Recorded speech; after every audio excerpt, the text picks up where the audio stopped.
एक ड्राइवर अपने ही मालिक की बेटी के साथ संबंध बना रहा होता है। अचानक उसकी मां आ जाती है और उसके बाद होता है बवाल।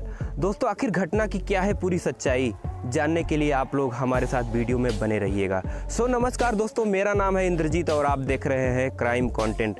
दोस्तों, ये जो घटना है ये मुंबई के मलाड की है, जहां पर मुंशी लाल नाम का एक बिजनेसमैन व्यापारी रहता था और उसकी बहुत बड़ी कंपनी थी और उसकी कंपनी में पचासों हज़ारों लोग काम करते थे। उन्हीं में से एक लगनशील व्यक्ति रहा करता था जो बहुत ही मेहनत और जिम्मेदारी के साथ अपने काम को अंजाम देता था और कभी भी बिजनेस में घाटा नहीं लगने देता था।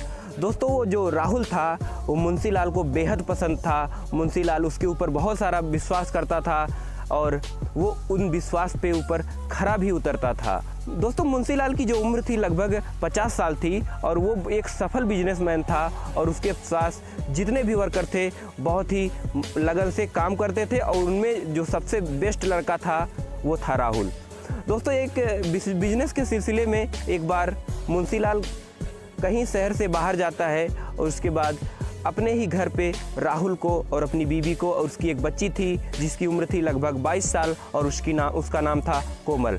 कोमल स्कूल में पढ़ाई किया करती थी। कोमल को स्कूल ले जाने वाला और वो स्कूल से लाने वाला कोई नहीं था, जिसके लिए वो राहुल को एक ड्राइवर के रूप में नियुक्त किया और एक कार खरीदा, जिससे राहुल उसकी लड़की को यानी कि कोमल को स्कूल पे ले जाता था और लेकर आता था।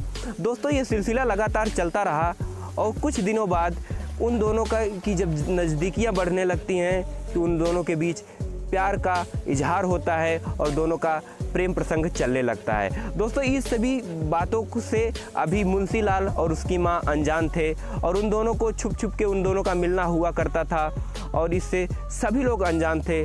लेकिन एक बार किसी बिजनेस के सिलसिले में मुंशी लाल 10 से 15 दिन के लिए घर से बाहर जाता है और एक दिन की बात है कि मुंशी लाल की पत्नी यानी कि कोमल की माँ किसी काम के सिलसिले में मार्केट जाती है और घर पर अकेला होने की वजह से राहुल और कोमल एक दूसरे से मिल जाते हैं और एक दूसरे से संबंध बनाने लगते हैं।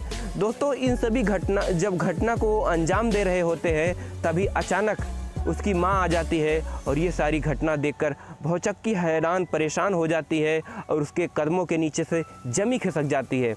दोस्तों, उसके बाद वो दोनों राहुल वहाँ से भाग जाता है कंपनी और उसकी बेटी दूसरे रूम में चली जाती है और दोनों बिल्कुल शांत रहते हैं। लेकिन उसकी पत्नी बिल्कुल भी कुछ नहीं बोलती है। उसके बाद 10 से 15 दिन के बाद जब मुंशी लाल घर पर वापस लौटता है तो सारी घटनाओं को उसकी पत्नी अपने पति से यानी कि मुंशी लाल से सारी घटना को बताकर कहती है। जब ये सारी बातें सुनता है मुंशी लाल तो ज़्यादा आश्चर्यचकित नहीं होता है, वो सिर्फ मुस्कुराता है। तो उसकी पत्नी सोचने लगती है आखिर इनके मुस्कुराने का राज क्या है।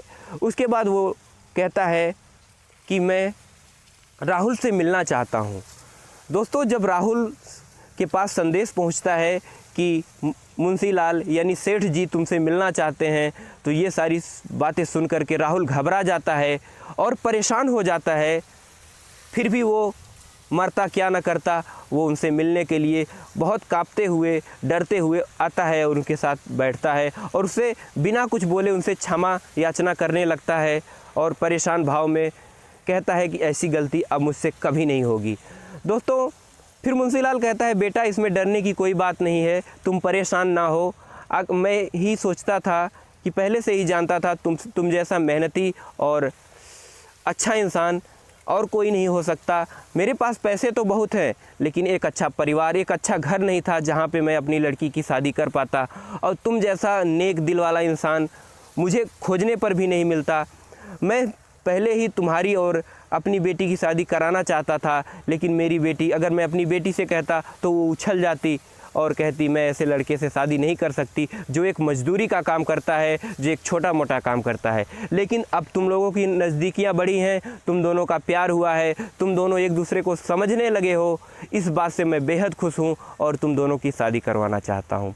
दोस्तों, ये सारी बातें जब वो उसकी बेटी और राहुल दोनों सुनते हैं, दोनों खुशी से पागल होने लगते हैं और अपने पिताजी को गले लगा लेते हैं।